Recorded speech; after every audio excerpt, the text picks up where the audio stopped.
Perish. This world was the first creative world I did with me and my friends Goldenmammon and DynamitePuzzle. So we started this world in the beginning of 2021, and it ended around the middle of 2022. In this world, I hadn't done as much lore as I did in later worlds, but there is still some lore around. So I think I'm going to go around this world, look for the various books I've written, and read those. It'll be a sort of mini lore tour. In the mid-1800s, a mine was started in the hills northeast of what is now Conetown, where iron and coal was mined. Soon after, Conetown was founded as a camp for the miners, and later became a stopping place for the travelers of the forest. Back in the mines, as the tunnels went deeper and stretched more outward, miners discovered caves full of strange lush plants and fungi, as well as evidence of an ancient kingdom before the reign of Mammon. Additionally, strange unexplained activities started happening in the mines. The deepest tunnels of the mine eventually found their way into a large cavern, with a strange stone with a crystallized spire in the middle of it. The manager of the mine had the stone given to him.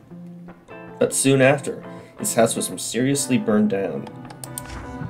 Thinking that the mine was cursed, the miners abandoned the mine, so Conetown mainly became a town, serving as a stopping place for travelers. In the mid to late 1900s, scientists became attracted to paranormal activities in the nearby forest, so they set up a facility to research those anomalies.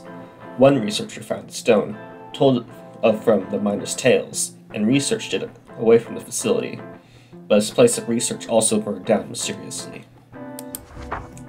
The facility concluded that the stone was causing fires, so they took it. We still do not know what the stone is, and there are still many stories about aliens and ghosts that come from this town. Sweetheart is my favorite person because she is super omega awesome. Love really is about devotion to the Queen Sweetheart. No one is cooler than Sweetheart. Bigfoot actually exists, lurks in the woods being scary, is a ghost, also an alien, is a girl, is stinky, can time travel, can teleport, can pretty much do anything. Villager not proper. A common villager with the head of not proper. Not really dangerous, but really cursed looking, so it has to be kept at maximum security. Likes to farm. Unexplained posters. Posters depicting the Minecraft YouTuber B000100 and the character, Sam, with cool as a caption. These posters aren't particularly dangerous, but their origins are unknown, and they are found all over the place. They are even found in digital form on many computers and sites. Forest cows. Cows that wander around the forest. They are often mistaken for bears, but when a bypasser realizes that they are cows, the cows enchant them to make them lose their sense of direction. DynamitePuzzle. An elusive and powerful alien being responsible for much mischief all over the world. He isn't really dangerous, but his motives are unknown, and his shenanigans are baffling. Alien Beast. A large, powerful alien creature, strong and dangerous. Mutated fungi. Fungi from Earth mutated into more alien forms, with black mycelium and white bodies. They were formed from regular fungi under the influence of the Starstone. Humanoid alien. An alien species with the anatomy and intelligence similar to the human. This particular alien seems to be of a lower intelligence level for its species, so it doesn't seem to know about its technology, though its DNA does match the traces found on the technology. This alien was found in the sewers under Conetown, feeding on local fungi, and seems to have also dug out a shelter under a house at the edge of town. Alien spacecraft. A fully intact alien spacecraft, including extremely advanced technology. Glurmites. A group of alien fungi that receive nutrients from glurmate, a chemical found on alien planets and Earth.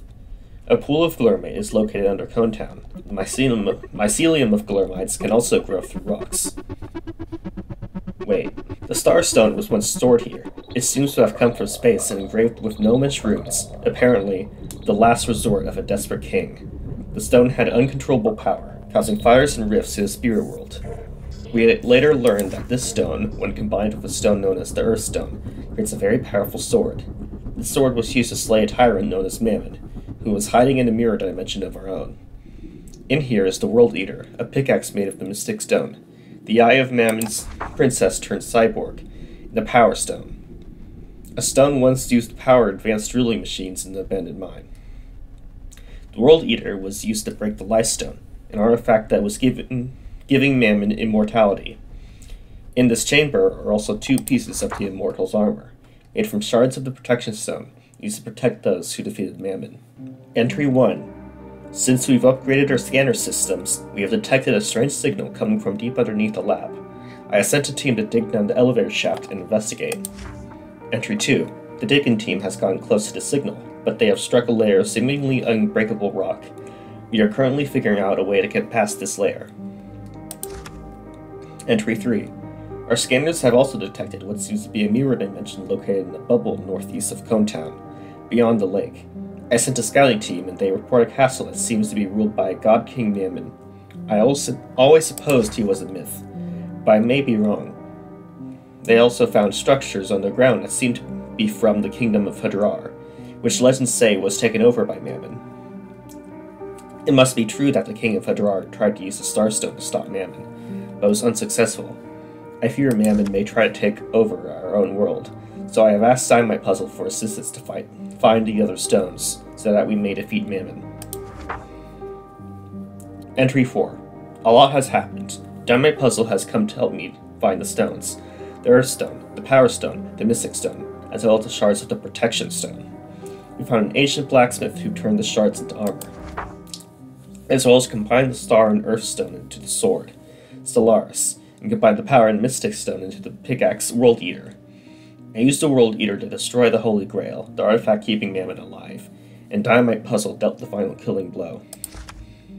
Entry 5.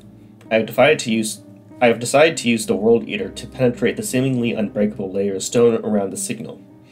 It worked, and we finally found the cavern in which the signal was located.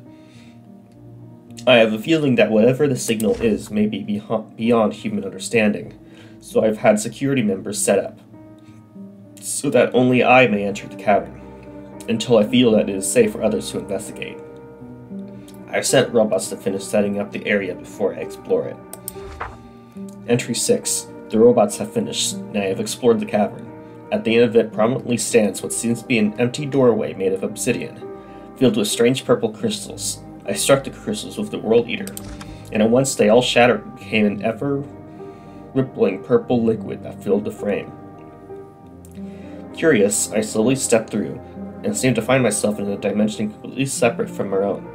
The atmosphere was red like blood, and blue glowing fungi grew on the black cliffs. A short distance beyond the portal was a huge door in the cliff. I pushed it open, and the door seemed to be a portal itself that took me to a completely different place, yet still in the same dimension. Beyond the door was a huge, crumbling, dusty chamber. The ceiling was crumbling to reveal a gray sky, and to the side there were 2 doors and another portal on the opposite side of the chamber. The 2 other doors were blocked by debris, so I first explored the portal after rest. Entry 7. Beyond the other portal was what looked like an ancient ruined city, built on wave-torn cliffs. The architecture seemed to match the chamber I was in before. I seemed to be back in my own dimension, but on some distant planet. Though it is alien, in many ways it does seem similar to planet Earth. There are some weird things I have discovered over my travels on this planet, such as streaks of blue and red bark, and animals unlike those on Earth. I decided to set up camp in a nearby cave before exploring further. Entry 8. A short ways away, I found a village. It seems completely different from the ruined city I arrived in, which seems like it once had technology that bordered on magic, of huge grey structures. The village seemed almost medieval, but still with scraps of technology such as strange antennae and pipes. Yet the technology is incorporated in a way that suggests it was found other than made by the people of the village. Perhaps they either made use of the ancient technology from the ruins, or maybe they once traveled space, but since abandoned their spacecraft for a simpler life, and disassembled them for various appliances. Unlike the ruins, their village is very colorful, making use of the vibrant local wood. Oddly, from a distance, the inhabitants seem very human. 2 ways that this planet is oddly similar to Earth. I have only viewed the village from a distance, as I don't want to alarm them. Entry 9. I have tried to travel further, as discreetly as possible. On the surface, the landscape is beautiful and serene, but some of the caves I've found contain more non-Earth-like life. I still don't know why many aspects of this world are so similar to Earth. While some areas are more alien, I do know that the people of this world seem to avoid the ruins, and a lot of the caves. It may be a while before I discover the mysteries of this world. These are the dominant trees of the area, and they come in red, blue, and silver variety. Each tree has a dark but colorful bark, except for the silver tree with a vibrant layer of wood under the bark, and more brown wood in the center. Each layer of wood is used for construction. The red tree is associated with the upper class and is often used for rich houses, barracks, and community buildings. It symbolizes strength, power, and success, as well as the sun and mountains.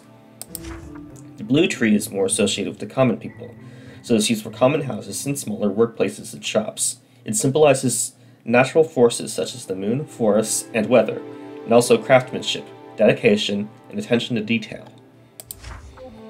The silver tree is the most common of the three, but is associated with spirits. It is often used for temples, shrines, places of study, and recreational areas. It symbolizes joy, companionship, the mind, and the essence of living things, as well as spirits. I'm pretty sure that's all the lore I wrote in this world.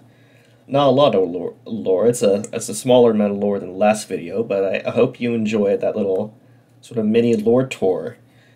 Goodbye, everybody. Sam wishes you well.